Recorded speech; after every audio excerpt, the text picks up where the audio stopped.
So hi guys, this is a video on how to change a tail boom on a Goosky S1.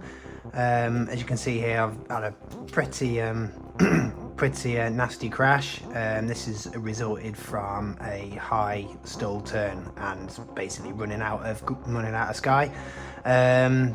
So first thing to do really is just check over your model, make sure there's nothing else that's damaged on there. I've had a quick look over, I've got a broken skid here that I'm going to replace. Everything else seems fine, the motor seems fine, and so the tail fin, so it's just a tail boom and skid replacement on this one. They seem to like going right in here where this bolt comes through.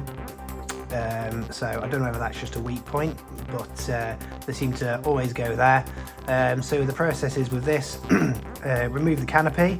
Then what you want to do then is you want to remove this plug here, which is for the tail motor. So all you need to do is just unplug this, cut the cable tie, and it's a case of threading this back through the main part of the body. We then want to remove this screw here and this screw there, and what that will do then, that will release this bottom plate, which will allow the tail beam to slide out. Not forgetting to remove this little locating screw here. Once you've done that, you will need to remove the tail fin assembly here, which is 4 screws, 2 on this side and 2 on this side. Behind this there is a small shim that you would not want to lose, and that's got to be located back in there. So what I'll do now is I will remove all this and show you what it looks like, and then we will install the new bits.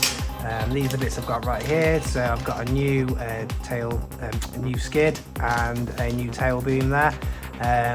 They cost just a few quid. I think both of these cost less than a tenner or something like that. So they do crash really well. I've crashed this a lot of times, and this was just a bit of an unlucky one. These things are built so well, they can take a right beating, but it does catch up with you. So I'll get to work on this and yeah, talk you through any other little bits.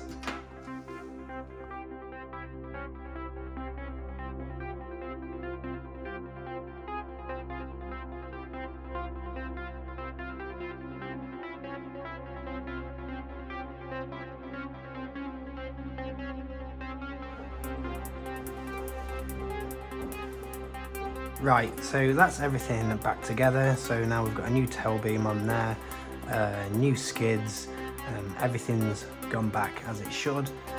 One thing to remember is make sure you put the cable tie back around these cables here, because you don't want these moving in flight or getting caught up in the servos or anything. So just make sure that that cable tie goes back in the same place correctly there, and everything is threaded through. You can just see the motor wire there just running behind the servo. Just looking over the model, I had to just resolder this antenna back onto the DCMX there, so that must have got pulled out in the crash. So you really do need to look over your model just to make sure there's nothing else that would be damaged that you can't see. One thing just to note is under the motor here, you've got loads of magnets. As you can see my drivers sticking to that right now.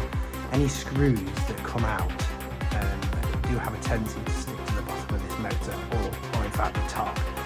So it's very important that when you remove these screws, just to make sure that nothing falls down to this motor here and gets attached to the magnet. Even if you've got extra screws, don't put them in, because you could damage the motor if you just use a screw that you have lying around.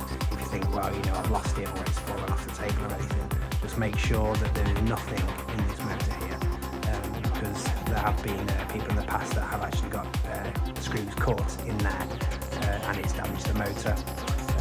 So yeah, the next thing to do is just do a bit of a test fly and make sure this is all okay. If you do have any questions, just put them in the comments and I'll answer them for you. Just one last thing with with it. These pitch links here, these go really quickly. So I usually keep about 4 or 5 in my bag. They are fit for purpose, they're not weak or anything. I believe that these break here to save your blades, to save your shafts. So I've gone through probably about 5 or 6 of these in my time. So it's probably important to get a load of these just in your stock, as well as tail booms. Just keep plenty of spares, and you'll be on your way.